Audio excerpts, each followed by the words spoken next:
이미 열대야는 사상 최악의 폭염으로 꼽히는 2018년의 기록을 뛰어넘었습니다. 이러다 최악의 폭염이 재현되는 거 아니냐는 우려가 나오는데 앞으로 올 태풍이 변수입니다. 이희령 기자가 짚어드립니다. 오후 4시에 기온이 41도를 기록하면서 홍천은 우리나라 기상 관측 이래 가장 더운 곳이 된 겁니다. 대구는 폭염이 36일 동안 이어졌고 서울도 28일째 불볕더위가 꺾이지 않고 있습니다.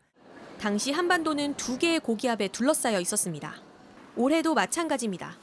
티베트 고기압과 북태평양 고기압이 한반도를 이중으로 손미불처럼 덮은 탓에 뜨거운 열기가 지표면을 계속 달구고 있습니다. 이 때문에 오늘도 폭염이 이어져 경기 남부의 낮 최고 기온이 40도에 육박했습니다. 다만 폭염 일수나 평균 최고 기온은 아직 2018년에 미치지 못합니다. 당시 폭염은 16.9일, 올해는 7.1일입니다.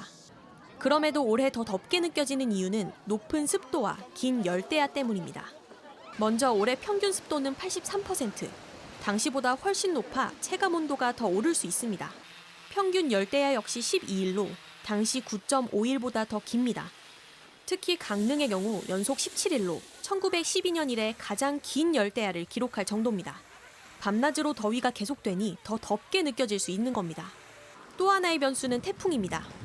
2018년엔 태풍 2개가 국내로 뜨거운 수증기를 밀어넣으면서 가마솥 더위가 극심했습니다. 현재는 고온다습한 공기를 끌고 오는 태풍이 아직 오지 않은 상태입니다.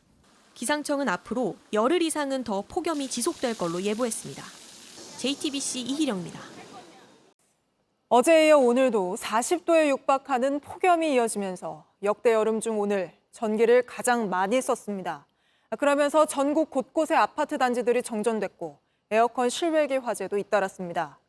문제는 앞으로 당분간 이런 폭염이 계속될 거라는 건데 먼저 김일환 기자가 보도합니다. 집안 불이 모두 꺼졌습니다. 냉장고 속 음식들도 냉기를 잃었습니다. 에어컨도 켤 수 없었습니다. 테레비 보고 있다가 팍 모든 게 전기가 나갔습니다. 밤새 잠도 못 자고 지금 일어났어요. 어제 정전되고 한 2시간 정도는 차에서 있었어요. 에어컨 켜놓고. 어젯밤 8시 50분쯤 서울 동대문구 한 아파트 단지의 전기가 끊겼습니다. 관리사무소 측은 전기 사용량 급증으로 변압기에 과부하가 걸린 것으로 보고 있습니다. 주민들은 폭염에 집으로 돌아갈 엄두도 내지 못했습니다. 차 타고 헤매고 있는데 아직도 안 됐네요. 그래서 15층이라서 올라가기가 무서워서 지금. 같은 날 경기 포천의 한 아파트도 전기가 끊겼고 지난 2일 광주 남구에선 3,000세대가 넘는 아파트의 전기가 끊겼습니다. 오늘 오전 서울 마포구에선 에어컨 실외기에 불이 붙기도 했습니다. 며칠째 기록적인 폭염이 이어지면서 전력 사용량도 역대 가장 높았습니다. 오늘 오후 4시 15분 실시간 전력 수요치가 94기가와트를 넘었습니다. 지난해 8월 7일 역대 여름철 최대치를 넘어선 겁니다. 전력당국은 이번 주 안에 전력 수요 최대치가 또 경신될 것으로 전망하고 있습니다. JTBC 김일환입니다. 전기뿐 아니라 폭염에 물 사용량이 급증하면서 이 더위에 단수까지 된 마을도 있습니다. 경북 청도 일부 마을에선 어제부터 물이 끊기며 소나기를 받아쓰고 또 제습기를 돌려 물을 얻고 있습니다. 윤도혜 기자가 현장 취재했습니다. 수도꼭지를 열어도 물이 나오지 않습니다. 벌써 이틀째입니다. 손도 못 씻고 간다 할게 내가 물이 안 나와요. 어떻게든 생활은 해야 합니다. 급한 빨랫거리 들고 산에서 흘러 내려오는 물을 찾아 나섭니다. 물이 한 발도 없어갖고 집에 물 없다.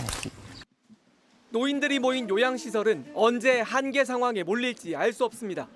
씻고 빨래할 물은커녕 화장실 쓸 물도 없습니다. 소나기가 오면 양동이를 꺼내 빗물을 받습니다. 빗물을 받았는데 어른들 화장실 물로 쓰려고. 제습기를 틀어 모은 물까지 사용합니다. 여기에 물이 차거든요. 그거를 지금 저기 부어놓은 거예요. 경북 청도 일부 마을에 물이 안 나온 건 어제 오후 1시쯤부터입니다. 단수될 거란 예고는 없었습니다.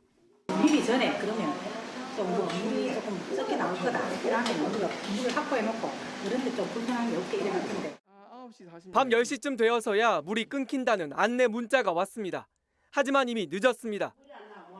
물이 끊긴 세대는 어젯밤 950곳에서 오늘 낮엔 1,700세대까지 늘었습니다. 당장 해결책이 없습니다. 정수장에서 생산하는 양보다 쓰는 양이 훨씬 많습니다. 시설 용량보다 더 생산을 보내줬는데도 건조기에서 바닥이 나다 보니까 마실 생수를 집집마다 배급하고 다른 지역에서 물을 받아오고 있습니다. 지자체는 며칠 물 사용을 줄여달라고 했지만 언제쯤 해결될지 가늠하기 어렵습니다. JTBC 윤두열입니다.